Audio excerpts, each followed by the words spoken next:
2027 के चुनावों को लेकर पंजाब में जिस तरीके के साथ इस समय सभी पार्टियों की तरफ से एक दूसरे के ऊपर आरोप प्रत्यारोप की राजनीति जमकर चल रही है, वहीं अगर कांग्रेस का जिक्र किया जाए तो कांग्रेस में बीबी सिद्धू को चलते हुए, हालांकि वो कांग्रेस छोड़ चुकी है, उनको कांग्रेस से निकाला जा चुका है। और भूपेश बघेल से भी जब ये सवाल नवजोत कौर सिद्धू के लिए पूछा गया था तो उन्होंने कहा कि उनको पार्टी से निकाला जा चुका है। लेकिन चरणजीत चन्नी लगातार बीबी सिद्धू को लेकर पार्टी हाईकमान से लगातार बात करें, लेकिन भूपेश बघेल पंजाब के प्रभारी हैं, अब ऐसे में उनकी तरफ से ये बयान आना यानी ये साफ संदेश है कि अब बीबी सिद्धू की जो है कांग्रेस में एंट्री नहीं होने वाली। हालांकि राजनीति में कुछ भी परमानेंट नहीं होता, चीजें बदलती रहती हैं और राजनीति का ये तो नियम ही है कि बदलाव हमेशा होता है। लेकिन जिस तरीके के साथ वो राहुल गांधी को लेकर बयानबाजी कर रही है और जिस तरीके के साथ अभी हाल ही में जो है बीबी सिद्धू की तरफ से राजा वड़िंग के खिलाफ भी मोर्चा खोला गया, अब राहुल गांधी के खिलाफ भी बयानबाजी, कहीं ना कहीं ये साफ संदेश है कि अब बीबी सिद्धू की एंट्री बिल्कुल तरह से बैन हो चुकी है कांग्रेस में। और भूपेश बघेल ने तो इसके ऊपर पूर्ण रूप से मुहर लगा दी। जब उनसे सवाल किए जाते हैं तो वो कहते हैं कि नहीं, अब एंट्री नहीं होगी।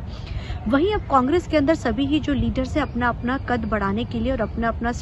स्ट्रेंथ को बढ़ाने के लिए जो बागी नेता उनको इकट्ठा करने में लगे हुए। वहीं दूसरी तरफ अगर देखा जाए तो चरणजीत चन्नी जहां ये बात कहते नजर आए और जब प्रताप सिंह बाजवा से भी हमने सवाल पूछा था तो वो कहते हैं कि ठीक है, हो सकता है अगर कोई नेता वापस आना चाहता है, लेकिन राजा वड़िंग या दूसरा खेमा बिल्कुल नहीं चाहता कि बीबी सिद्धू पार्टी में आए, क्योंकि जिस तरीके का साथ बीबी सिद्धू ने 500 करोड़ 300 करोड़ का बयान दिया, जिसके बाद लगातार कांग्रेस में बवाल मचा हुआ था और लगातार विपक्षी पार्टियां कांग्रेस को घेर रही थी। अब उसके बाद लगातार पिछले कई लंबे समय से कभी वो नरेंद्र मोदी की तारीफ कर देती हैं, कभी वो अमित शाह की, तो कभी नितिन गडकरी की तारीफ कर देती हैं। अब स्पेकुलेशन तो ये भी चलनी शुरू हो चुकी थी क्योंकि भाजपा में भी बड़े और नए चेहरों की एंट्री हो रही है कि क्या वाकई में